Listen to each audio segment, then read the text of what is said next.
రండి ఈ రాత్రి కాల సమయంలో ఈ యొక్క సువార్త గుడిలో ఒక మాట జ్ఞాపకం చేసుకుంటూ వద్దాం. యోహాను సువార్త 10వ అధ్యాయము 18వ వచనాన్ని ఒకసారి అందరం కలిసి చదువుదాం. యోహాను సువార్త 10వ అధ్యాయము 18వ వచనాన్ని అందరం కలిసి చదువుకుంటూ వద్దాం.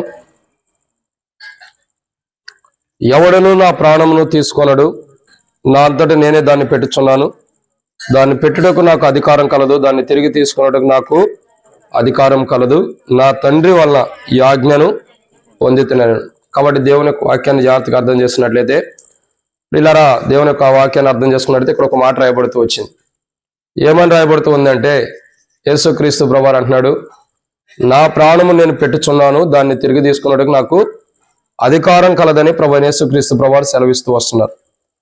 కాబట్టి యేసుక్రీస్తు ప్రభువారు సహజంగా అందరూ అనుకునేటటువంటి విధానం ఏంటంటే, యేసుక్రీస్తు ప్రభువారు నిన్నటి దినము చనిపోయారని, సమాధి చేయబడ్డాడని, రేపటి దినం లెగుస్తున్నాడని లోకంలో ఉండేవారు అనేకులు అనుకుంటూ వస్తున్నారు. అయితే ఒక మాట ఏంటంటే, యేసుక్రీస్తు ప్రభువారు ఏనాడో సిలువ వేయబడ్డాడు, చనిపోయే సమాధి చేయబడి మరణాన్ని జయించి పునరుద్ధరణై తిరిగి లేచబడిన అనుభవం ఉంది. ఇవంతా కూడా ఎట్లా ఉంటాయి అంటే, మన బర్త్డే కానీ సంవత్సరం మనం పుట్టినట్టుగా జరిగించుకుంటూ వస్తారు. అంటే వాస్తవానికి ప్రతి క్రైస్తవుడు కూడా తన హృదయంలో యేసుక్రీస్తు ప్రభుతో సిలువ వేయబడిన అనుభవం ఉంటుంది, యేసు ప్రభువారితో తిరిగి లేపబడిన అనుభవం కూడా ఉంటుంది. అయితే బైబిల్ ఏమంటుందంటే, ఒక గ్లాస్ పెట్టినాం, ఒక గ్లాస్ తీసుకున్నాం.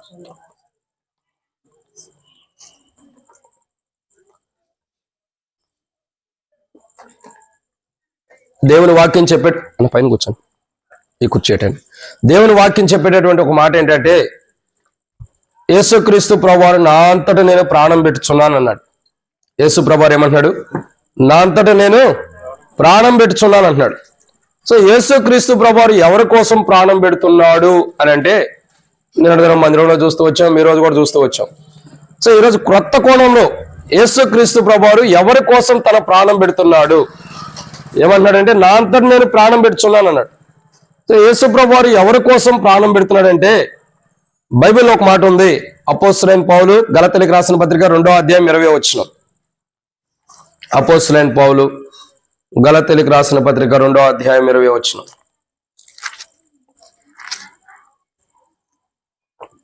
నేను క్రీస్తుతో కూడా సిలువ వేయబడి ఉన్నాను, ఇకను జీవించేవాడు నేను కాను, క్రీస్తే నా యందు జీవించుచున్నాడు.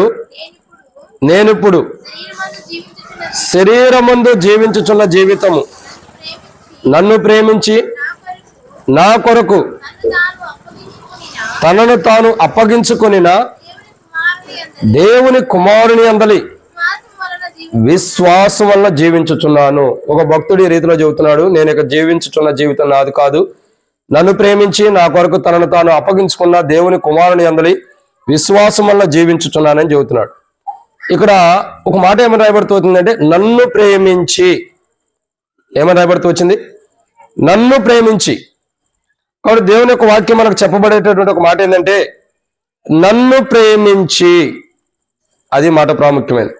ఎవరి కోసం ప్రాణం పెట్టాడు? ఎవరినైతే వ్యక్తిగతంగా ప్రేమించాడో, వారి కొరకు ప్రాణం పెట్టాడు. ఎవరి కొరకు అండి? ఎవరినైతే, ఇంకా మన భాషలో అర్థం కావాలంటే, ఎవరినైతే ఎక్కువగా ప్రేమించాడో వారి కొరకు ప్రాణం పెట్టాడు. అందుకే యోహాను సువార్త 3వ అధ్యాయం 16వ వచనం రాయబడుతూ వచ్చింది, దేవుడు లోకమును ఎంతో ప్రేమించెను, కాగా తన అద్వితీయ కుమారునిగా పుట్టినవాని అనగా ప్రభువైన యేసుక్రీస్తు ప్రభువునందు విశ్వసించు ప్రతివాడును నశింపగా నిత్యజీవం పొందినట్లు ఆయన అనుగ్రహించెను.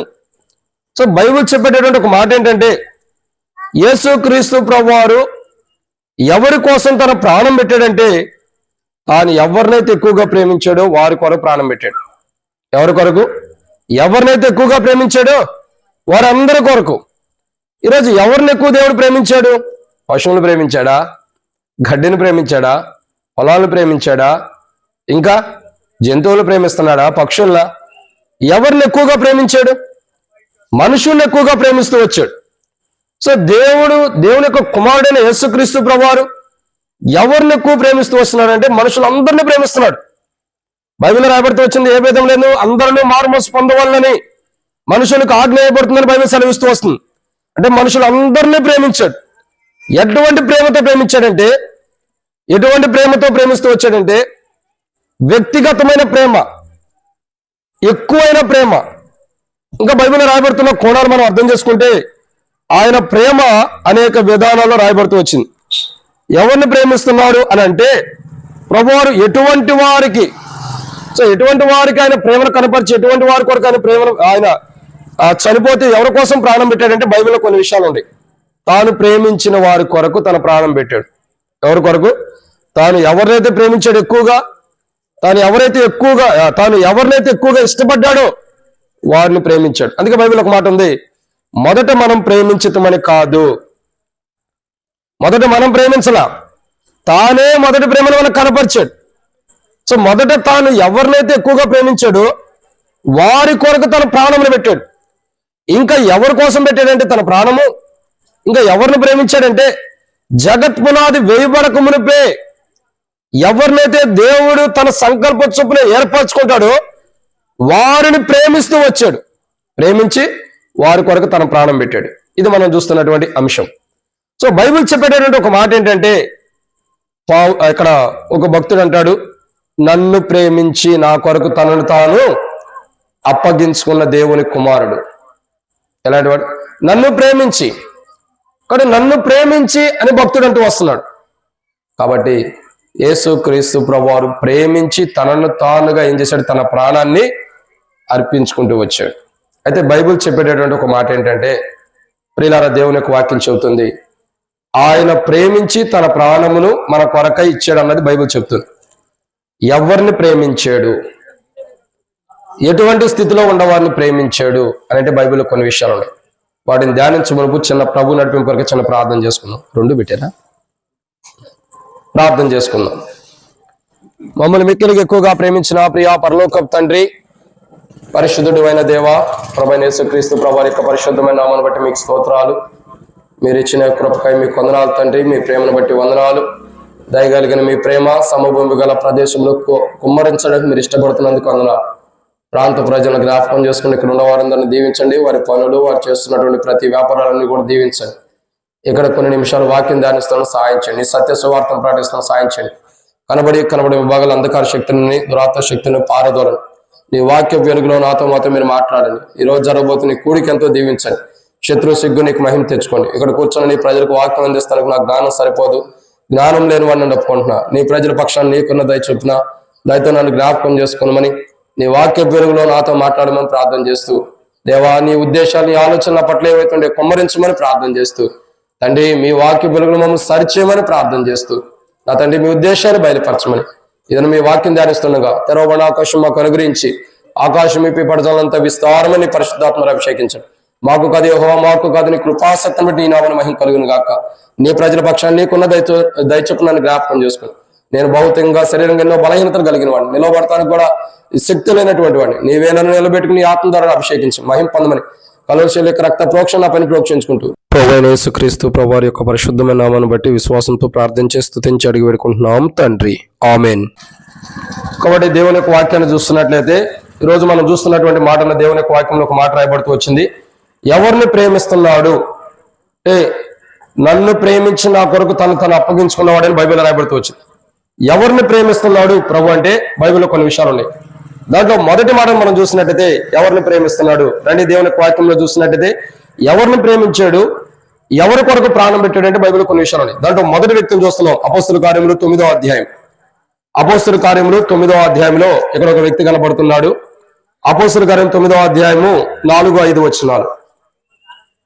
అపోస్తల కార్యములు 9వ అధ్యాయం 4-5 వచనాలు. అప్పుడు అతడు నేల మీద పడి, సౌలా సౌలా నువ్వేళ నన్ను హింసించుచున్నావు, తనతో ఒక స్వరము పలుకుట వినెను.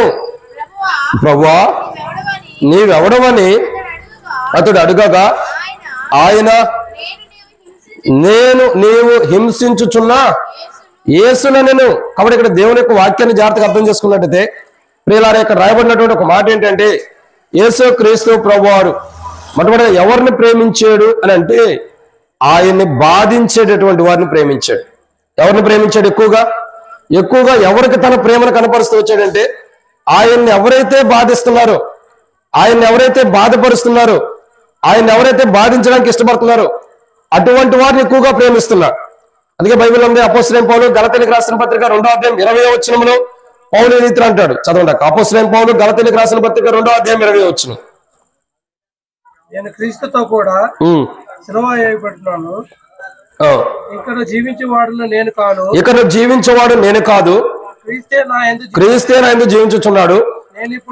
నేనిప్పుడు శరీరమందు జీవించుచున్న జీవితము నన్ను ప్రేమించి నా కొరకు తనను తాను అప్పగించుకొనిన దేవుని కుమారుని యందు విశ్వాసం వలన జీవించుచున్నాను. కాబట్టి ఇక్కడ భక్తుడు అంటాడు, ఏమన్నాడంటే, నన్ను ప్రేమించి నా కొరకు తనను తను అప్పగించుకున్నవాడు. అపోస్తలుల కార్యం 9వ అధ్యాయంలో పౌలు అనే ఒక వ్యక్తి ఉన్నాడు. అతడు దేవుని బాధించిన అనుభవం ఉంది. దేవుని బాధ పెట్టిన అనుభవం ఉన్నటువంటి పౌలుకి దేవుడు ఎక్కువ ప్రేమను కనపరిచిన అనుభవం ఉంది. బాధిస్తున్నటువంటి పౌలుతో ప్రభు మాట్లాడతాడు, సౌలా నువ్వు నన్ను ఎందుకు హింసిస్తున్నావంటే, అతడు జీవితం మార్చబడక మునుపు అతడు సౌలు మార్చబడిన తర్వాత పౌలుగా మార్చబడ్డాడు. అతని యొక్క జీవితంతో దేవుడు మాట్లాడుతూ వస్తాడు. ప్రభు, సౌలా నువ్వు నన్ను ఎందుకు హింసిస్తున్నావంటే, నువ్వు ఎవరో ప్రభువా, నీవు హింసిస్తున్న యేసును అనగానే ప్రభు యొక్క మాటలు, ప్రభు యొక్క ప్రేమ, ఆ ప్రభు ప్రేమ ఎలాంటిదో ఒక్కసారిగా పౌలు అనేటువంటి వ్యక్తి ఆ ప్రేమను పొందుకుంటూ వస్తున్నాడు. అందుకే అంటాడు కదా, గలతీయులకు రాసిన పత్రిక అపోస్తలుడైన పౌలు గలతీయులకు రాసిన పత్రిక 2వ అధ్యాయం 20వ వచనంలో, నన్ను ప్రేమించి నా కొరకు తను అప్పగించుకొనినా. కాబట్టి ఎవరిని యేసుక్రీస్తు ప్రభువు ప్రేమించాడు, ఎవరి కోసం తను ప్రాణం పెట్టాడంటే, తను బాధపరిచేటటువంటి ప్రజల కొరకు తను ప్రాణం పెడుతూ వచ్చాడు. సహజంగా ఈ లోకంలో ఎవరినైనా బాధ పెట్టేవారిని ఎక్కువ ఇష్టపడతారా? మనం అర్థం చేసుకోండి. ఒక వ్యక్తిని మరొక వ్యక్తి బాధపడుతుంటే ఆ వ్యక్తి బాధ పెట్టేవాడు ఇతను మంచోడు అనుకుంటామా? పోనీ తల్లిదండ్రులే ఉంటారు, వారి పిల్లలు ఎవరో ఒకరు బాధ పెడతా వచ్చిన్నారు అనుకోండి, ప్రవర్తన ద్వారా, మాటల ద్వారా, ఉద్దేశాల ద్వారా తల్లిదండ్రులు బాధ పెడుతూ వస్తున్నప్పుడు బాధ పెట్టేవాడిని చూసి ఇతను మంచోడు అని అంటాం మనం? సడన్గా చెప్పండి, అనగలుగుతామా? అనలేం. ఎందుకని?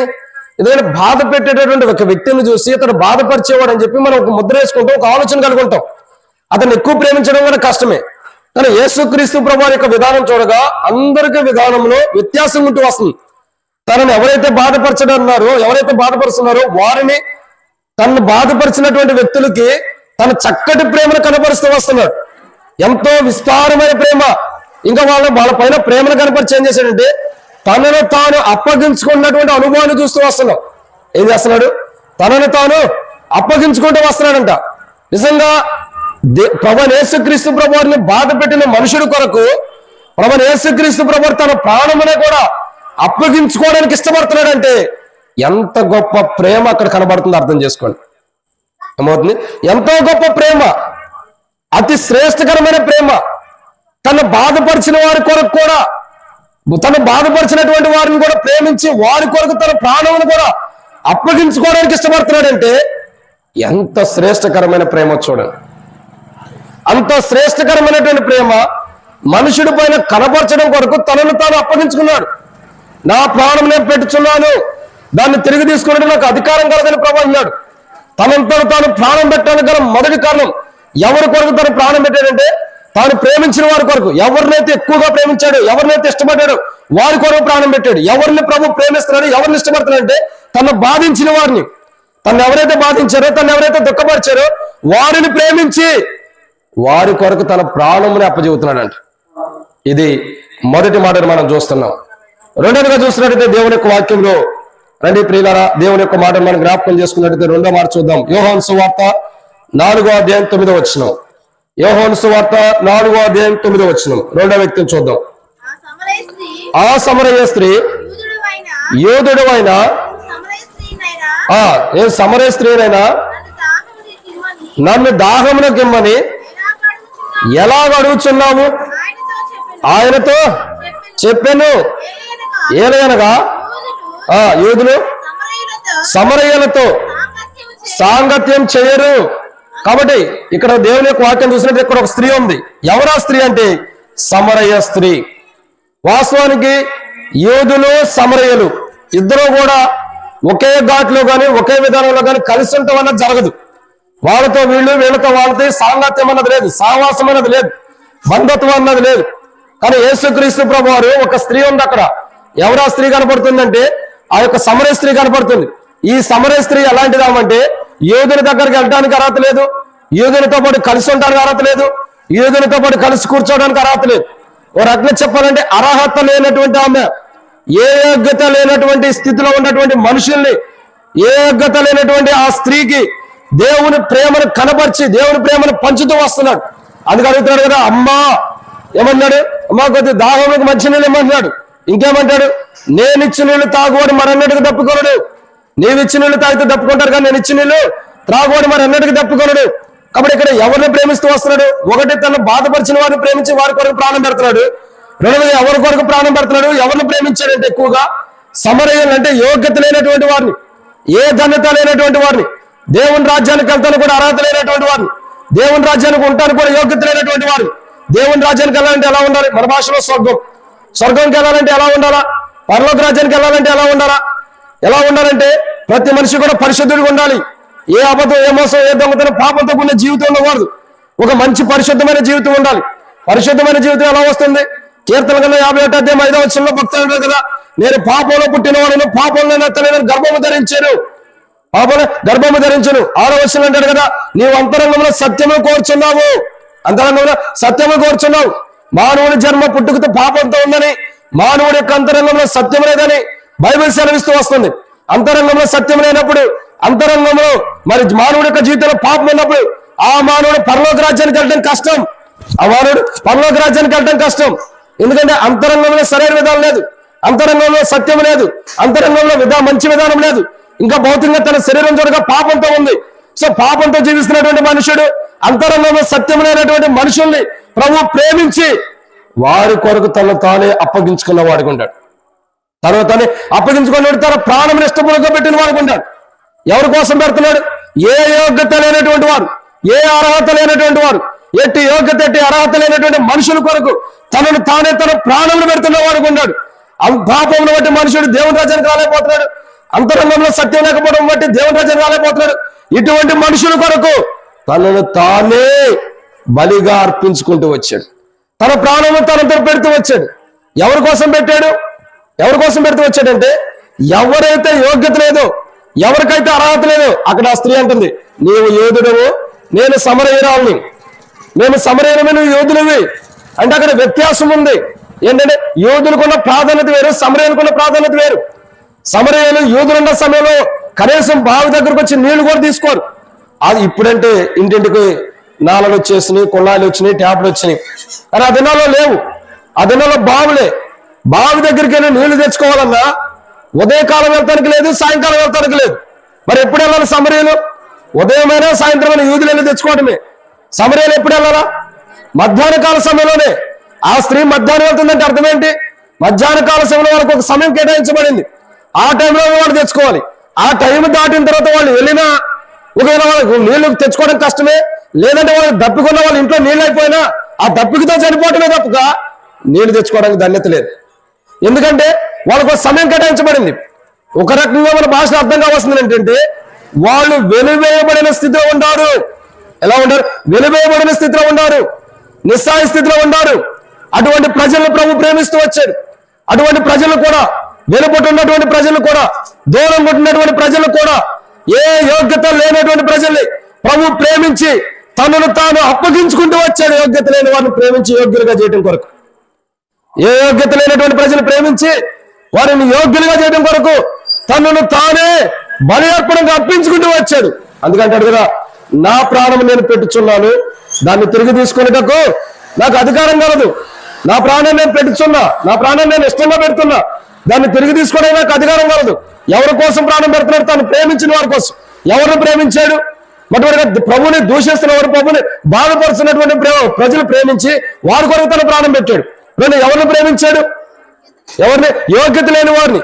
ఏ యోగ్యత లేనటువంటి వారిని ప్రేమించి, దేవాలయముకు దేవుని సన్నిధికి వెలుపుతున్న వారిని ప్రేమించి, దేవుని మందిరం దగ్గర కూడా రావడానికి యోగ్యత లేని వారిని ప్రేమించి, దేవాలయంలోకి అడుగు పెట్టడానికి కూడా యోగ్యత లేని వారిని ప్రేమించి వారి కొరకు తనను తానే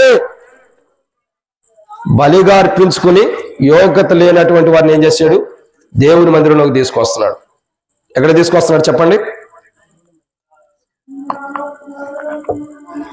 దేవుని మందిరంలోకి. ఒకప్పుడు మనుషుడు దేవుని మందిరానికి రావడానికి యోగ్యత లేనివాడు, దేవుని మందిరానికి వెలుపడే ఉండాల్సిన వాడు, దేవుని మందిరంలో అడుగు పెట్టడానికి కూడా యోగ్యత లేనటువంటి వాడు. అటువంటి మనుషుల్ని దేవుని మందిరంలోకి తీసుకురావటం కొరకు, అటువంటి మనుషుల్ని దేవుని మందిరంలోకి ఉంచడం కొరకు తనను తానే తన ప్రాణమును బలి అర్పణగా చేసుకుంటూ వచ్చాడు. ఈ స్త్రీ యొక్క స్థితిగతులు చూడగా, ఈ స్త్రీ యొక్క విధానం చూడగా, ఎట్టి యోగ్యత లేనటువంటి ఆమె, ఏ అర్హత లేనటువంటి ఆమె, ఏ మాత్రమును కూడా ఏ యోగ్యత లేనటువంటి స్త్రీ ఆమె. ఈమె చరిత్ర చూడగా, ఈమె విధానం చూడగా, అసలు యోగ్యత అంటే దేవుని యొక్క సన్నిధిలోకి వెళ్తాను కూడా యోగ్యత లేనటువంటి ఆమె. యోగ్యత లేని ఆమె దగ్గరకు వచ్చి అన్నారు కదా, నేనిచ్చు నుండి తాగువాడు మరన్నటికి తప్పుకోనడు. యోగ్యత లేని ఆమెకి యోగ్యతను ఇవ్వడానికి ఇష్టపడుతున్నాడు. ఈరోజు చాలా మంది దేవుని మందిరంలో అడుగు పెడతానికి యోగ్యత లేనప్పటికీ దేవుని మందిరంలో అడుగు పెడతానికి కారణం ఏంటంటే యేసు ప్రభువారు తన ప్రాణం పెట్టడం ద్వారానే. ఇది రెండో మాట.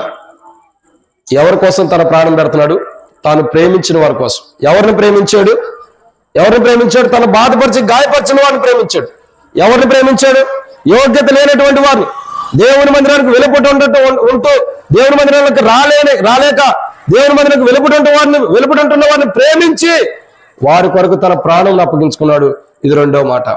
మూడోదిగా ఎవరి కొరకు తన ప్రాణం పెట్టాడు అంటే ప్రేమించిన వారు. ఎవరు ప్రేమించబడిన వారు, ఎవరిని ప్రేమించాడు అని అంటే మూడో వ్యక్తిని చూద్దాం రండి. దేవుని యొక్క వాక్యాన్ని చూసినట్టయితే బైబిల్లో మూడో మాట యోహాను సువార్త 8వ అధ్యాయం 10వ వచనం. యోహాను సువార్త 8వ అధ్యాయం 10వ వచనం.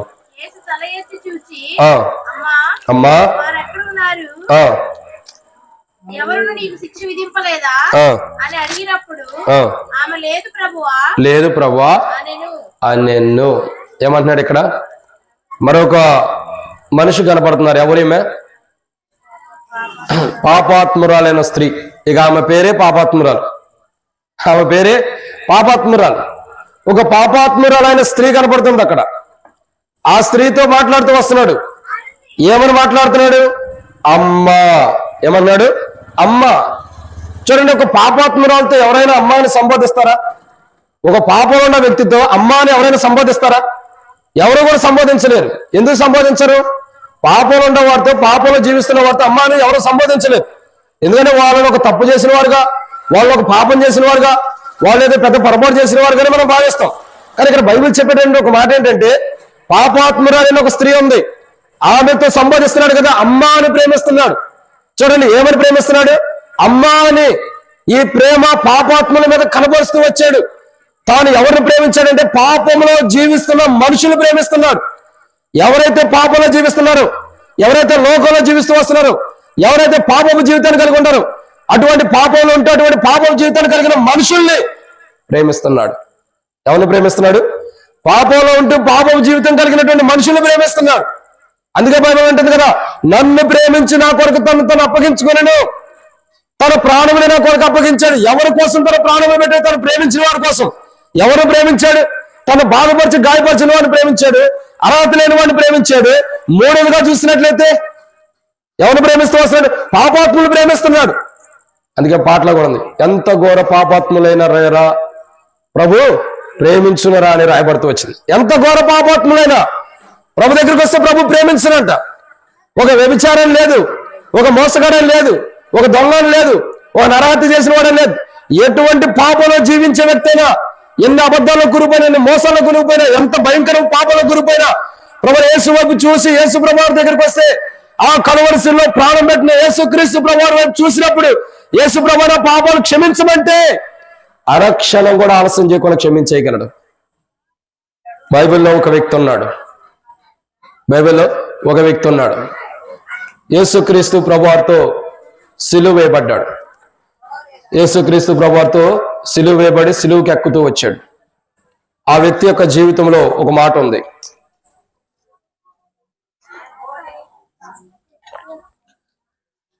ఆ వ్యక్తి ఎలాంటి వాడంటే సిలువకి ఎక్కాడు. సిలువకి ఎక్కినప్పుడు యేసుక్రీస్తు ప్రభువారు సిలువలో వేలాడుతుండగా ఆ వ్యక్తి ఒక మాట అంటూ వస్తాడు. ఏమంటాడంటే, ఒక వ్యక్తి ఏమంటాడంటే, యేసు నేను నువ్వు రక్షించుకుని నన్ను కూడా రక్షించమంటాడు. మరొక వ్యక్తి ఉన్నాడు, అయ్యా నీవు నీ రాజ్యంలోకి వచ్చినప్పుడు నన్ను ఒకసారి జ్ఞాపకం చేసుకో. ఏమంటున్నాడు? నీవు నీ రాజ్యంలోకి వచ్చినప్పుడు నన్ను ఒకసారి జ్ఞాపకం చేసుకోమంటున్నాడు. ఎప్పుడైతే ఈ మాట అంటున్నాడో అప్పుడు ఒక మాట జరుగుతూ వచ్చింది. ప్రభు అంటాడు, నేను నాతో కూడా పరదేశంలో ఉంటావు, నేను నాతో కూడా పరదేశంలో ఉంటావు ప్రభు మాట్లాడుతూ వస్తున్నాడు. ప్రభు మాట్లాడుతుంటేనే, ప్రభు యొక్క స్వరం వింటంతోనే ఖచ్చితంగా ఆ వ్యక్తి జీవితంలో మార్పు వస్తుంది. ప్రభు మాట్లాడుతుంటేనే, ప్రభు యొక్క స్వరం వింటంతోనే తనలో ఉన్న పాపాలన్నీ కూడా కడిగివేయబడుతున్నాయి. ఆ సౌండ్ ఆత్మనయ్య. కానీ ఎటువంటి పాపం అయితే చేస్తూ వచ్చాడు, ఎటువంటి పాపాలు అయితే కురిగిపోతూ వచ్చాడు, ఎటువంటి పాపాలు అయితే జీవిస్తూ వచ్చాడు, ఆ పాపం జీవితం అంతా కూడా ఒకసారి ముగించబడుతూ వస్తుంది. సిలువలో ఉన్న దొంగ యేసు ప్రభువా నన్ను క్షమించమనగానే ఎంతో ఘోర పాపాత్మునైనా క్షమించడానికి ఇష్టపడ్డాడు. కాబట్టి ఇక్కడ రాయబడినటువంటి మూడవ కోణం ఏంటంటే, ఎంత ఘోర పాపాత్ములైనా క్షమిస్తున్నాడు. క్షమించడం కొరకు, పాపాత్ములైన మనుషుల పాపాలు క్షమించి పరిశుద్ధపరచడం కొరకు తన ప్రాణమునే బలిగా అర్పిస్తూ వచ్చాడు. ఇదన్నమాట. నాలుగో విషయాన్ని చూద్దామండి. నాలుగోదిగా చూస్తున్నట్లయితే దేవుని యొక్క వాక్యంలో నుండి 4వ మాట, లూకాసు సువార్త 10వ అధ్యాయం 30వ వచనం. లూకాసు సువార్త 10వ అధ్యాయం 30వ వచనంలో ఒక మాట రాయబడుతూ వచ్చింది. లూకాసు సువార్త 10వ అధ్యాయం 30వ వచనం. అందుకు యేసు ఇట్లా, నేను ఒక మనుషుడు యెరూషలేము నుండి యెరికో పట్టణమునకు దిగి వెళ్ళుచు దొంగల చేతిలో చిక్కెను. వారు అతని బట్టలు దోచుకొని అతన్ని కొట్టి కొర ప్రాణముతో విడిచెను. అప్పుడు ఒక యాజకుడు ఆ త్రోవలో వెళ్ళెను, తటస్థించెను.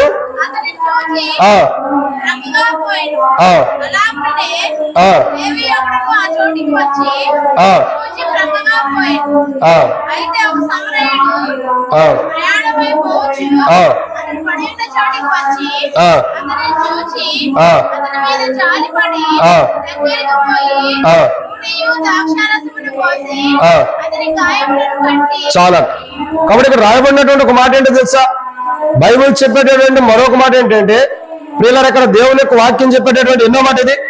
4వ మాట దేవుని యొక్క వాక్యాన్ని సెలవిస్తుందంటే, ఆయన ఏమవుతూ వచ్చింది? ఆయన ఎవరిని ప్రేమించాడు? బాధల్లో ఉన్నవారిని ప్రేమించాడు. ఎవరిని ప్రేమించాడండి? బాధల్లో ఉన్నవారిని.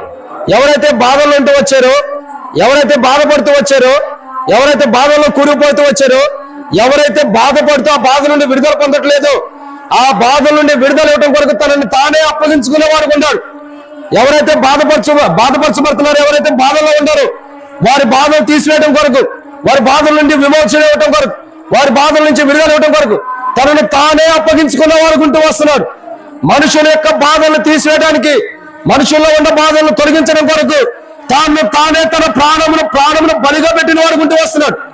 కాబట్టి రాబోయే 4వ మాట ఏంటంటే, ఎవరినైతే ప్రేమించాడో, ఎవరినైతే ఎక్కువగా ప్రేమించాడో వారి కొరకు తన ప్రాణమును బలిగా అర్పించడానికి ఇష్టపడ్డాడు.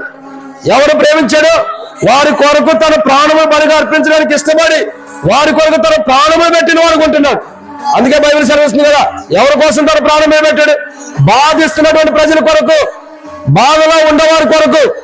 ఎవరైతే బాధపడుతూ వస్తున్నారో, ఎవరైతే బాధల్లో ఉన్నారో, కుటుంబ బాధల్లో కానీ, ఆర్థిక బాధల్లో కానీ, కుటుంబ సమస్యల్లో కానీ, వ్యక్తిగతమైన బాధల్లో కానీ, మానసికమైన బాధల్లో కానీ, ఎటువంటి బాధలు ఎవరైతే కూరుకుపోయి ఉంటారో వారందరి బాధల కొరకు తన ప్రాణమునే బలిగా పెట్టిన వాడు గుంటూ వస్తున్నాడు. ఇది ఎన్నో మాట? ఇది 4.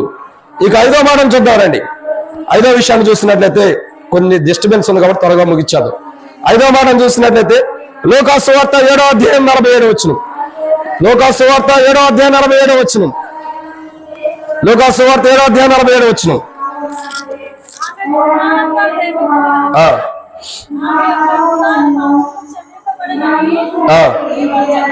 చాలా. కాబట్టి ఇక్కడ రాబడిన మాట ఏంటంటే, ఎవరిని క్షమిస్తున్నాడు?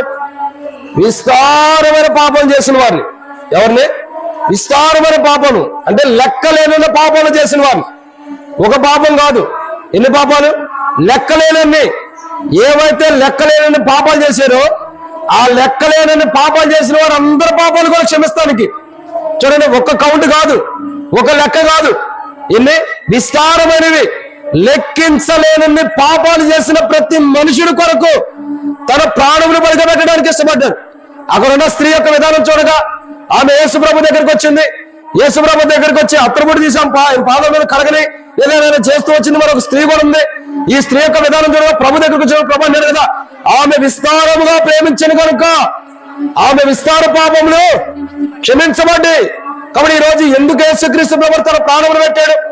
దేని కొరకు తన ప్రాణమును పెట్టడానికి ఇష్టపడ్డాడంటే తాను విస్తారంగా ప్రేమించిన వారి కొరకు. ఎవరినైతే విస్తారంగా ప్రేమించాడో, ఎవరైతే విస్తార పాపములు చేస్తూ వచ్చారో, విస్తారమైన పాపములు చేసిన వారిని క్షమించడం కొరకు తన ప్రాణముని బలిగా పెట్టడానికి ఇష్టపడుతూ వచ్చాడు.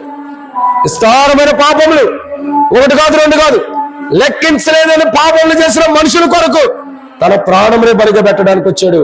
ఇదన్నమాట 5. 6వ విషయం చూద్దాం. యోహాను సువార్త 5వ అధ్యాయం 7-8 వచనాలు. యోహాను సువార్త 5వ అధ్యాయం 7-8 వచనాలు. ఆ రోగి, అయ్యా నీళ్లు కదిలింపబడినప్పుడు నన్ను కోనేటిలోకి దింపుటకు నాకు ఎవడనే లేడు గనుక నేను వచ్చినంతట్లో మరి ఒకడు నాకంటే ముంగటుగా దిగునని ఆయనకు ఉత్తరం ఇచ్చాను.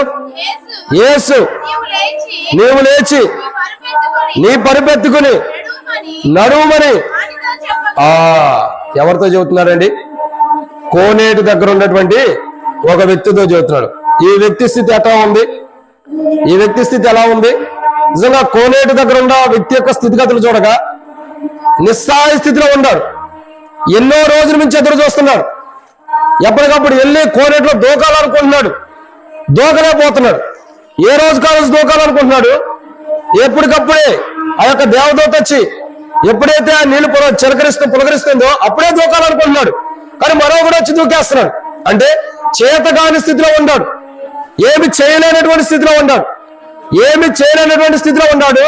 30-20 సంవత్సరాల నుంచి బాధలో ఉంటూ వస్తున్నాడు. అంత బాధలో ఉంటూ, అంత కష్టంలో ఉంటూ, అంత దుఃఖంలో ఉంటూ తన బాధని నివారణ చేసుకోవడానికి ఎదురు చూస్తున్నటువంటి మనుషుడి దగ్గరకు వచ్చి తనను ప్రేమించి తనలో ఉన్న బలహీనతను తీసివేసిన వాడుకుంటాడు. తనను ప్రేమించి తనలో ఉన్న బలహీనతని పూర్తిగా తీసివేశాడు. ఎవరిని ప్రేమించాడు? ఎవరిని ప్రేమించాడు చెప్పండి? రోగులు ప్రేమించి వచ్చాడు. ఏదైతే రోగంతో బాధపడుతున్నాడో, ఏదైతే అనారోగ్యంతో బాధపడుతూ వస్తున్నాడో, ఏదైతే బలహీనతతో బాధపడుతున్నాడో, అనారోగ్యంతో బలహీనతతో బాధపడుతున్న మనుషుని ప్రేమించి తనను విడిపించడం కొరకు, తన రోగమును తన బలహీనతను తీసివేయడం కొరకు తనను తానే బలిగా అర్పించుకుంటూ వచ్చాడు. అందుకే యెషయా 53 రాయబడుతూ వచ్చింది, అతడు పొందిన దెబ్బల చేత మన స్వస్థత కలుగుతున్నది. ఎవరు? యేసు ప్రభువారు. ఆయన పొందిన దెబ్బల చేత మన స్వస్థత కలుగుతుందని బైబిల్ సెలవిస్తూ వచ్చింది.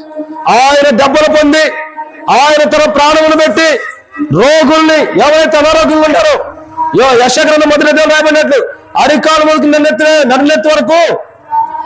చెప్పండి, మీరే చెప్పండి.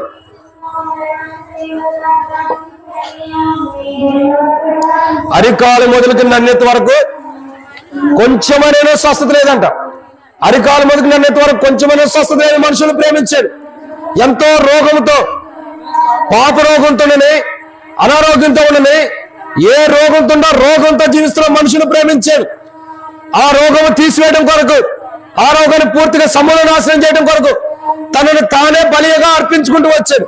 తన ప్రాణాన్ని పెట్టి, తన ప్రాణాన్ని ఖైదనంగా చెల్లించి ఎవరైతే రోగంతో పీడించబడుతున్నారో, ఎవరైతే రోగంతో ఉంటూ వస్తున్నారో వారి రోగం నుండి వారిని విడుదల చేయడం కొరకు తన ప్రాణమునే బలిగా పెడుతూ వచ్చాడు. క్యాసెట్టా లేకపోతే ఎవరైనా చదువుతున్నారా? కాబట్టి దేవుని యొక్క వాక్యాన్ని చూసినట్టయితే ఎవరి కోసం తన ప్రాణమును పెడుతూ వచ్చాడంటే, ఎవరి కోసం పెడుతూ వచ్చాడు?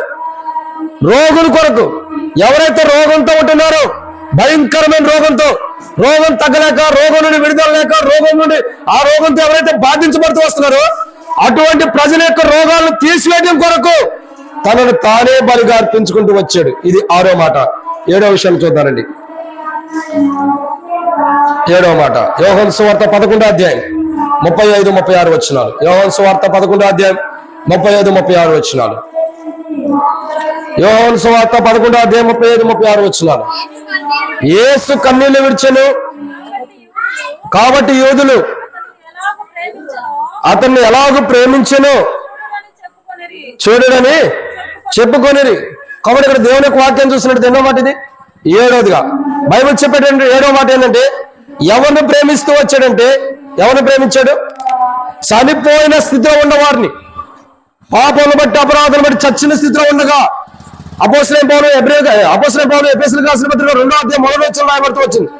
పాపముల చేత అపరాధముల చేత చచ్చిన వారమైనగా క్రీస్తును కూడా బ్రతికించాను.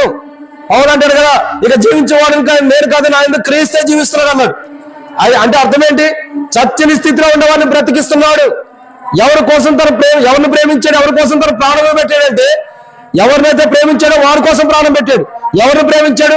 చచ్చని స్థితిలో ఉన్నవారిని, తన పాపాలు బట్టి చచ్చిపోయిన స్థితిలో ఉన్నవారు కానీ, తన బలహీనతను బట్టి చనిపోయిన స్థితిలో ఉన్నవారు కానీ, తన అవిధేయతను బట్టి చనిపోయిన స్థితిలో ఉన్నవారు కానీ, చచ్చని స్థితిలో ఉన్న మనుషులు ప్రేమించి వారి కొరకు తన ప్రాణంలో బలిగా పెడుతూ వచ్చాడు. ఈరోజు చాలా మంది యొక్క జీవితాలు చూడగా పాపంతో చనిపోతున్న వారు ఉన్నారు, అపవిత్రతో చనిపోతున్న వారు ఉన్నారు, లోకమును బట్టి చనిపోయేవారు ఉన్నారు. మనుషుడు చచ్చని స్థితిలో ఉన్న మనుషులు ప్రేమించాడు, పాపములు బట్టి చనిపోతున్న మనుషులు ప్రేమించాడు, పాపములు బట్టి చనిపోయిన స్థితిలో ఉన్న మనుషులు ప్రేమించాడు. ప్రేమించి వారి కొరకు చచ్చిపోతున్న మనుషుల కొరకు తన ప్రాణంనే చంపుకోవడానికి ఇష్టపడ్డాడు. తన ప్రాణంనే చంపుకోవడానికి ఇష్టపడ్డాడు. ఈరోజు దేవుని వాక్యం చెప్పేటటువంటి మాట ఏంటంటే, చచ్చిన స్థితిలో ఉన్న మనుషులు ప్రేమించి వారి కొరకు తన ప్రాణమును పెట్టాడు, చనిపోయిన వారిని బ్రతికించడం కొరకు. ఎవరైనా క్రీస్తులో ప్రాతిగతించిన కొత్త వాయను, ఇదిగో నూతన యొక్క సృష్టి, నూతనంగా జన్మించిన అనుభవం, పాపాలు బట్టి చనిపోయే మనుషులు తిరిగి బ్రతికించడం కొరకు తన ప్రాణమునే బలిగా పెడుతూ వచ్చాడు. అందుకంటే కదా, నా ప్రాణమును పెట్టుచున్నాను, దాన్ని తిరిగి తీసుకురావడం నాకు అధికారం కలదు. ఎవరి కోసం తన ప్రాణం పెట్టాడు? తను ప్రేమించిన వారి కోసం. ఎవరిని ప్రేమించాడు? ఎవరినంటే మొట్టమొదటి ఎవరిని ప్రేమించాడు? ఆయన బాధపరిచిన వారిని ప్రేమించాడు. 2 ఎవరిని ప్రేమించాడు? అర్హత లేని వారిని ప్రేమించాడు. 3 ఎవరిని ప్రేమించాడు? పాపంలో ఉన్న వారిని ప్రేమించాడు. 4 ఎవరిని ప్రేమిస్తూ వచ్చాడు? బాధల్లో ఉన్న వారిని ప్రేమించాడు. 5 ఎవరిని ప్రేమిస్తూ వచ్చాడు? విస్తారమైన పాపాలు చేసిన వారిని ప్రేమిస్తూ వస్తున్నాడు. 6 ఎవరిని ప్రేమిస్తూ వస్తున్నాడు? రోగులు ప్రేమిస్తూ వస్తున్నాడు. 7 ఎవరిని ప్రేమించాడు? చనిపోయిన స్థితిలో ఉన్న వాడిని ప్రేమించాడు. ఈ చనిపోయిన వాడిని బ్రతికించడం కొరకు, అక్కడ చూడండి, లాజరు చనిపోయిన స్థితిలో ఉన్నప్పుడు లాజరు కొరకు ప్రభు ఏం చేశాడు? కన్నీరు గార్చాడు. పక్కన ఉన్న వారు ఏమన్నాడు? అతడు ఎలా ప్రేమించాడో చూడు అనుకుంటున్నారు. ఏమన్నారు? వ్యక్తిగతమైన ప్రేమ, తన శాశ్వతమైన ప్రేమ, తన ఒంటరి ప్రేమ, నిజమైన ప్రేమ అక్కడ ప్రేమిస్తున్నాడు. చనిపోయిన స్థితిలో ఉన్న లాజరు పైన తన ప్రేమను కనపరిచినప్పుడు, చనిపోయిన స్థితిలో ఉన్నటువంటి లాజరు పైన తన ప్రేమను కనపరచగా, ఆ లాజరు యొక్క స్థితిగతులు చూడగా, చనిపోయినటువంటి స్థితిలో ఉన్నవాడు ప్రేమించాడు కాబట్టి, చనిపోయిన స్థితిలో ఉన్నవాడి కొరకు ప్రేమించి తన ప్రాణమును పెట్టాడు కాబట్టి, చనిపోయిన స్థితిలో ఉన్న లాజరు బ్రతకడానికి ఒక అవకాశం ఉంది. లాజరు లాగా ఈ రోజు ఎంతమంది లాజరు ఏ స్థితిలో ఉన్నప్పుడు కూడా పాపాలు బట్టి చనిపోతున్నవారు అనేక మంది ఉన్నారు. వాళ్ళందరినీ కూడా బ్రతికించడం కొరకు తన ప్రాణాన్ని పెట్టడానికి ఇష్టపడ్డాడు. అందుకంటాడు కదా, నా ప్రాణమును నేను పెట్టుచున్నాను, దాన్ని తిరిగి తీసుకునేటకు నాకు అధికారం కలదు. తనంతటి తను ప్రాణం పెడుతున్నాడు. ఎవరి కోసం పెడుతున్నాడు? చనిపోయిన స్థితిలో ఉన్నవారి కోసం. ఎవరైతే పాపం చేత అపరాధం చేత చనిపోయిన స్థితిలో ఉన్నారో వారి కొరకు తన ప్రాణం పెడుతున్నాడు. ఈరోజు ఎవరైనా పాపంలో బట్టి చనిపోయిన స్థితిలో ఉంటే, పాపం నిన్ను చంపేస్తున్న అనుభవం తీసుకెళ్తే, పాపం నీకు మరణం తీసుకొచ్చే అనుభవం తీసుకెళ్తుంటే, పాపం నిన్ను గాయపరిచే అనుభవం తీసుకెళ్తుంటే, ఈరోజు ప్రభు దగ్గరికి వద్దాం. ప్రభా, నా పాపాలు క్షమించు. నా పాపాలు క్షమించడం కొరకు నువ్వు చనిపోయావు. నన్ను పరిశుద్ధపరచడం కొరకు నువ్వు చనిపోయావు. నా పాపం నుండి నాకు విడుదల అవడం కొరకు నువ్వు చనిపోయావు. నా పాప జీవితాన్ని తీసివేసి కొత్త జీవితం ఇవ్వడం కొరకు నువ్వు చనిపోయావు. నన్ను ఎంతగా ప్రేమించావంటే దేవుడి లోకాన్ని ఎంతో ప్రేమించాను. ఇంకో మాట రాయబడుతూ వచ్చింది. ఏమని? ఇట్లుండగా ఏమందము? దేవుడు మన పక్షంలో ఉండగా మనకు విరోధి ఎవరు? తన సొంత కుమారుని మన కొరకు ఇవ్వడానికి వెనక తిరిగి ఆలోచించిన దేవుడు ఆయనతో పాటు ఎందుకు ఇవ్వడు? అపోస్తలుడైన పౌలు రోమీయులకు రాసిన పత్రిక 8:30 వచ్చిన రాయబడుతూ వచ్చింది. యేసుక్రీస్తు ప్రభువు తన ప్రాణమును మన కొరకు పెట్టడానికి ఇష్టపూర్వకంగా పెట్టిన వాడుకుంటాడు. ఇష్టపడి మన పాపాలు తీసేయడానికి, మన పాపాల నుంచి విడుదల అవడం కొరకు, మన పాపాల నుంచి మనం విమోచించడం కొరకు, చచ్చిన స్థితిలో మన ప్రాణాన్ని బ్రతికించడం కొరకు తన ప్రాణమును చంపుకోవడానికి ఇష్టపడ్డాడు. తన ప్రాణంని చంపుకోవడానికి ఇష్టపడ్డాడు. అందుకంటాడు కదా, నా అంతనే ప్రాణం పెట్టుచున్నాను, దాన్ని తిరిగి తీసుకుని నాకు అధికారం కాలదు. తన ప్రాణమును పెట్టి, తన ప్రాణం బలిగా పెట్టి, తన ప్రాణమును బలిగా అర్పించుకుని ఏం చేస్తూ వచ్చాడు? చనిపోతూ వచ్చాడు. చనిపోయి ఆయన చనిపోవడం చూడగా మన కొరకు చనిపోయి మన కొరకు తిరిగి లేపబడిన వాడుకుంటూ వస్తున్నాడు. పాపులమైన మన కొరకు, మన పాపాల కొరకు, ఆ చచ్చిన స్థితిలో మన కొరకు తాను చనిపోయి సమాజపడి తిరిగి లేస్తూ వచ్చాడు. చచ్చిపోయిన మనల్ని కూడా తిరిగి లేపడానికి ఇష్టపడుతున్నాడు. ఈరోజు యేసు ప్రభు వారు ఎవరిని ప్రేమించి చనిపోయాడు తెలుసా? చచ్చిన స్థితిలో ఉన్న మనుషులు ప్రేమించి వారి కొరకు తన ప్రాణములు పెట్టిన వాడుకున్నాడు. ప్రియులారా, పాపముల చేత చనిపోతున్నాడు ఒకడు అబద్ధాల చేత చనిపోతున్నాడు, ఒకడు మోసం చేత, ఒకడు వ్యభిచారం చేత, ఒకడు భయంకరమైన పాపముల చేత చనిపోతున్న వారు ఉన్నారు. ఇటు చనిపోతున్న వారి కొరకు మనుషులందరూ చనిపోతున్నారు కాబట్టి చచ్చిన స్థితిలో ఉన్న వారిని తిరిగి బ్రతికించడం కొరకు తన ప్రాణమునే పెట్టిన వాడుకున్నాడు. అందుకంటారు కదా, మన ప్రాణం మన పాపాలు బట్టి చచ్చిపోయినప్పుడు మన ప్రాణం పెడితే అది నరకంలోనే ఉండేది, తిరిగి బ్రతకతే బ్రతకడం లేదు. అందుకే తిరిగి బ్రతకడం లేదు కాబట్టి ఆయనే తన ప్రాణాలను పెట్టాడు. అంటే దాన్ని తిరిగి తీసుకునే నాకు అధికారం కాలేదు, ఆయనకు అధికారం ఉంది కాబట్టి తన ప్రాణాలను పెట్టి తిరిగి లేస్తూ వచ్చాడు. ఈ రోజు మనం కూడా పాపం చేత చచ్చిపోయిన మనల్ని తిరిగి లేపడం కొరకు తన ప్రాణాన్ని బలిగా పెట్టి, తన ప్రాణాన్ని క్రయదంగా పెట్టి మనల్ని చచ్చిన స్థితిలో మనల్ని తిరిగి లేపుతున్నాడు. 7 విషయాలు. యేసు క్రీస్తు ప్రభువారు ఎవరిని ప్రేమించి తన ప్రాణం పెట్టాడు? 1, ఎవరిని ప్రేమించి? ఆయన్ని బాధించే వారి కొరకు, ఆయన బాధిస్తున్న వారి కొరకు, వారిని ప్రేమించే వారి కొరకు ప్రాణం పెట్టాడు. 2, అర్హత లేని వారికి ప్రేమించి, అర్హత లేని వారిని ప్రేమించి వారి కొరకు కూడా ప్రాణం పెట్టాడు. 3, పాపంలో జీవిస్తున్న వారిని ప్రేమించి వారి కొరకు ప్రాణం పెడుతూ వచ్చాడు. 4, విస్తారమైన పాపాలు చేస్తున్నవారు, అంటే అధికమైన పాపంలో చేసిన వారిని కూడా ప్రేమించి వారి కొరకు ప్రాణం పెడుతూ వచ్చాడు. 5, బాధల్లో ఉన్న వారిని ప్రేమించి వారి కొరకు కూడా ప్రాణం పెడుతూ వచ్చారు, వారి బాధలు తీసేది. 6, రోగులు ప్రేమించి వారి కొరకు ప్రాణం పెడుతూ వచ్చాడు. 7, చనిపోయిన స్థితిలో ఉన్న వారి కొరకు ప్రేమించి వారి కొరకు ప్రాణం పెట్టాడు. ఈ రోజు కూర్చున్న మన జీవితంలో, లేదా బయట ఉండే వాక్యం వింటున్న మన జీవితంలో ఈ 7 అంతరాలు మనం ఏ స్థితిలో ఉన్నాం, ఏ స్థితిలో మనం జీవిస్తున్నప్పటికీ ప్రభు యేసు ప్రభు దగ్గరికి వచ్చి, యేసు ప్రభు నేను పాపిని, నా పాపాలు క్షమించను అని ప్రభుని అడిగితే 7 అంతరాలు మనం ఎక్కడుండా యేసు ప్రభు మనం ప్రేమిస్తున్నాడు కాబట్టి, మన కొరకు ప్రాణం పెట్టాడు కాబట్టి 7 అంతరాలు మనం ఎక్కడుండా వాటిలో నుంచి ప్రభు విడిపిస్తాడు. ప్రభుని బాధ పెడుతున్నావా? నిన్ను ప్రభు బాధ పెట్టి నీ జీవితాన్ని మారుస్తాడు. నువ్వు అనారోగ్యుడిగా ఉన్నావా, అయోగ్యుడిగా ఉన్నావా, ప్రభుని జీవితాన్ని మారుస్తాడు. బాధల్లో ఉన్న ప్రభుని జీవితాన్ని మారుస్తాడు. పాపాలు చేస్తున్న ప్రభుని జీవితాన్ని మారుస్తాడు. విస్తారమైన పాపాలు, అధిగమించిన పాపాలు చేస్తున్న ప్రభుని జీవితాన్ని మారుస్తాడు. రోగంతో ఉన్నావా, ప్రభుని జీవితాన్ని మారుస్తాడు. ఇంకా మరణకరమైన బాధతో ఉండవా, మరణంతో ఉండవా, మరణించే జీవితాన్ని జీవిస్తున్నావా, ప్రభుని జీవితాన్ని మారుస్తాడు. ఎటువంటి స్థితిగతుల్లో నువ్వు ఉండా, ఎక్కడ కూర్చున్నా, ఎక్కడున్నా యేసు ప్రభు నేను పాపి, నన్ను క్షమించమంటే ఉన్న ప్రాంతంలోనే ప్రభుని పాపాలు క్షమించడానికి ఇష్టపడుతున్నాడు. చచ్చిన స్థితిలో ఉన్న నేను బ్రతికించడానికి ఇష్టపడుతున్నాడు. ఒకనొక రోజు నేను చచ్చిన స్థితిలో ఉన్నవాడిని, పాపం చేత, అబద్ధాల చేత, మోసం చేత చచ్చమైన స్థితిలో ఉన్నవాడిని. అటువంటి స్థితిలో ఉన్నప్పుడు ప్రభు యేసుక్రీస్తు ప్రభువారు నాతో మాట్లాడుతూ వచ్చాడు, నన్ను దర్శిస్తూ వచ్చాడు, నన్ను సంధిస్తూ వచ్చి డిసెంబర్ 18వ తారీఖు మధ్యాహ్నం 3:30 గంటలకి ప్రభు నాతో మాట్లాడుతూ వచ్చాడు.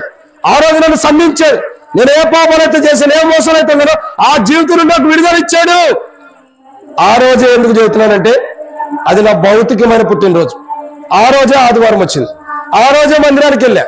ఈరోజు మందిరానికి వెళ్ళాలి. మా అమ్మగారు చెబుతూ ఉండేది, నేను ఒకప్పుడు దేవుడి మందిరానికి వెళ్ళేవాడిని కాదు, దేవుడి మందిరానికి వెళ్ళేటటువంటి వాడిని కాదు, విగ్రహాలను పూజిస్తూ వచ్చేవాడిని. అటువంటి స్థితిలో ఉన్నాను. మా అమ్మగారు ఇక్కడ ప్రార్థన చేసుకుంటే నేను పక్కన అట్లా పూజిస్తూ వచ్చేవాడిని. అటువంటి స్థితిలో ఉన్నప్పుడు మా అమ్మగారు ఒక మాట చెప్తూ వచ్చింది, నీ జీవితంలో ఎప్పుడైనా ఒక రోజు దేవుని మందిరంలో గడపరా అంది. ఓ రోజు ఎప్పుడైనా దేవుని మందిరంలో గడిపిన జీవితం అంది. ఆమె చనిపోయింది, ఇప్పుడు లేదు, 2011లోనే చనిపోయింది. అప్పుడే ఆమె బ్రతుకున్నంత కాలం చెప్తూ వచ్చింది, అయ్యా ప్రభు నమ్మరా అని. మనం నమ్మడానికి ఇష్టపడాల, ఎందుకంటే ఆమె మార్చిలో చనిపోయింది, మార్చిలో మే నెల. ఎవరు ఎన్ని చెప్పినా కానీ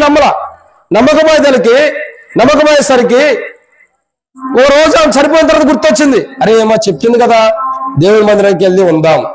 ఓ రోజు వెళ్ళాం. దేవుడి దగ్గర కూర్చుంటే దేవుడు మాట్లాడుతున్నాడు. ఫస్ట్ ఉదయం నుండి సాయంకాలం వరకు ఎబ్రోలో కూర్చున్నా, ఏం మాట్లాడతారు, ఎట్లా చేస్తారని. లాస్ట్ లో ఆల్టర్ కాల్ ఇచ్చినప్పుడు దేవుడు మాట్లాడుతూ వచ్చాడు. ఒరే పాపి, ఒరే దొంగ, ఒరే అబద్ధికుడా, ఇప్పుడు చనిపోతే ఎక్కడికి వెళ్తావు? ఏ క్షణంలో ఎక్కడికి వెళ్తావు? నువ్వు ఎక్కడికి వెళ్ళిపోతావు? పరీక్షించుకో. నీ తల్లి విశ్వాసానికి పోవద్దు, నీ తండ్రి విశ్వాసానికి పోవద్దు. నువ్వు చనిపోతే ఎక్కడికి వెళ్తావు మాట్లాడుతుంటే నేను అనుకున్నాను, నేను ఎక్కడికి వెళ్తా? దేవుని రాజ్యానికి వెళ్తాను. దేవుని రాజ్యానికి వెళ్తాను అనుకున్నావేమో. ఎట్లా వెళ్తావు? నువ్వు అబద్ధాలు ఆడుతున్నావు, అబద్ధికుడివి. అబద్ధికుడికి దేవుని రాజ్యం లేదు. ఇదేంటి, అబద్ధికులు కూడా లేదా? అది నా పాప, మరి నేనేం చేయాలా? ఓ అబద్ధికుడా, నీ పాపాలు ఒప్పుకో. ఏసారి నేను అబద్ధికుడిని, నేను పాపత్తులను ఒప్పుకుంటే నీ పాపాలని అబద్ధాలను క్షమిస్తానని మాట్లాడుతూ వచ్చాడు. స్వయంగా దేవుని స్వరాన్ని నేను విన్నాను. 2011 డిసెంబర్ 18వ తారీఖు నా యొక్క జీవితంలో నేను దేవుని స్వరాన్ని విన్నవాడుకుండా ఆ రోజు విన్నప్పుడు దేవుడు నాతో మాట్లాడాడు. నేను పాపలను ఒప్పుకున్నా, ఇదిగో విస్తారమైన పాపాలు క్షమించేస్తున్నా అన్నాడు. క్షమించాడు. ఈరోజు నీ మధ్యలోకి వచ్చి కూర్చున్నా. ఎందుకంటే ఆ రోజు పాపాలు క్షమించబడినవాడినే. ఎంత ఘోర పాపాత్ముడు పాపాలను క్షమించడానికి ఇష్టపడుతున్నాడు. ఈరోజు నా జీవితాన్ని మార్చిన ప్రభే, ఈరోజు నా జీవితాన్ని సరిచేసిన ప్రభే, ఈరోజు నా ప్రవర్తన మార్చిన ప్రభే, ఈరోజు నా యొక్క వైఖరిని మార్చిన ప్రభే, ఇప్పుడు నీ జీవితాన్ని కూడా మార్చడానికి ఇష్టపడుతున్నాడు. నువ్వెక్కడున్నా, ఏ ప్రాంతంలో ఉన్నా, యేసు ప్రభా నేను పాపిని, నా పాపాలు క్షమించు, నా జీవితాన్ని మార్చు, నా ప్రవర్తన నా జీవితాన్ని మార్చి నాకంటూ ఒక మంచి క్రైస్తవ జీవితాన్ని ఇమ్మంటే ప్రభు మన పాపాలు క్షమిస్తాడు, జీవితాన్ని మార్చి కొత్త జీవితాన్ని ఇస్తాడు.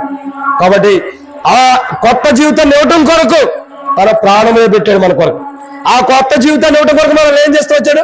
మనం ప్రేమించాడు, మన కొరకు తన ప్రాణాన్ని ఇచ్చాడు. ఉచితంగా ఇచ్చే ప్రభు ప్రేమను పోగొట్టుకోవద్దు. ఇది డబ్బులకు ఇచ్చేది కాదు. ఉచితంగా ఇవ్వబడుతున్న ప్రేమ, ఉచితంగా ఇవ్వబడుతున్న పాప క్షమాపణ. జీవితంలో మనం చేసిన పాపాలన్నీ కూడా ఒక్కసారిగా ఉచితంగా క్షమించబడుతుంది. ఈ లోకంలో ఎవరైనా ఫ్రీ ఇస్తున్నారంటే ఆగుతారా? తెలంగాణ ఉంది, బస్ ఫ్రీ, అందరూ ఎక్కేస్తారు, బస్సు ఎక్కుతున్నారు. ఎప్పుడు ఎక్కిన వాళ్ళు కూడా బస్సు ఎక్కుతున్నారు. అర్థమైందండి. రేషన్ ఫ్రీ, ఎప్పుడు తీసుకున్న వాళ్ళు కూడా తీసుకుంటాం. ఫ్రీగా అంటే రూపాయి కూడా అవసరం లేదండి. ఇంకా ఏదైనా వస్తువులు ఫ్రీగా ఇస్తానంటే వెళ్ళమా?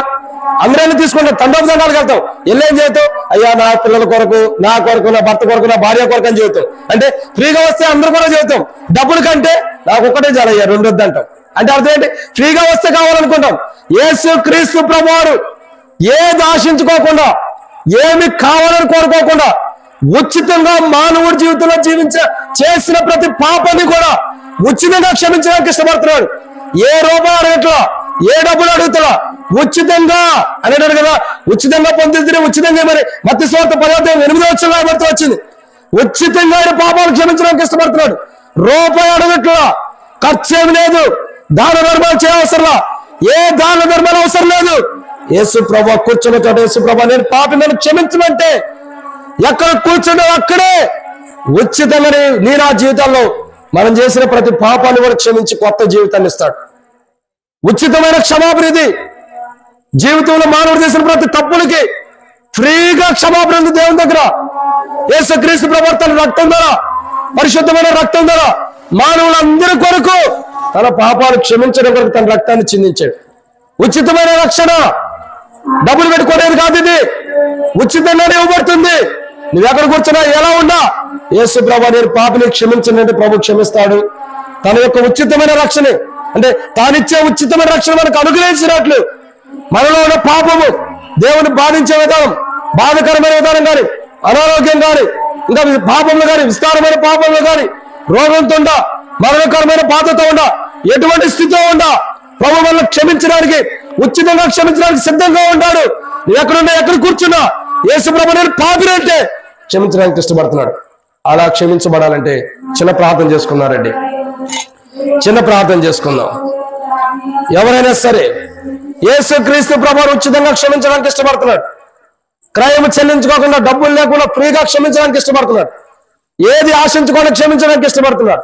ఇక్కడ కూర్చున్న వారు ఎవరైనా సరే యేసు ప్రభువు నేను పాపిని, నాలో ఉన్న పాపాలు క్షమించు, నా పాపం జీవితాన్ని తీసివేయి, నాకు పరిశుద్ధమైన జీవితాన్ని ఉచితంగా క్షమించాలనుకున్నావు, విస్తారమైన పాపాలు చేశా, విస్తారమైన పొరపాటు చేశా, నన్ను క్షమించలేని ఎవరైనా అడుగుతుంటే మీ కుడి హస్తం మీ తలగల పైకెత్తించండి, మీకోసం ప్రార్థన చేస్తాం.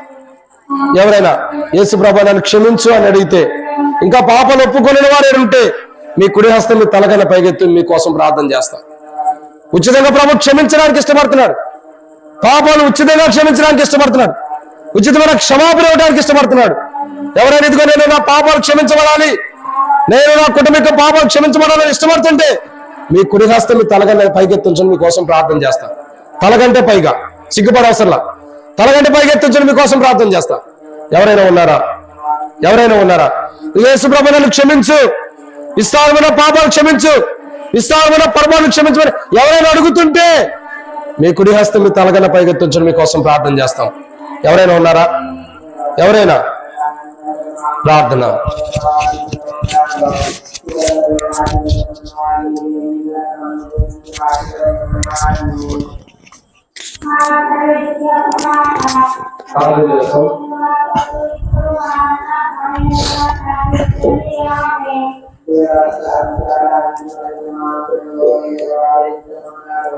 ప్రేమ గల మా ప్రియ తండ్రి, ఆకాశ మహాకాశములు పటజాలని దేవ యేసుక్రీస్తు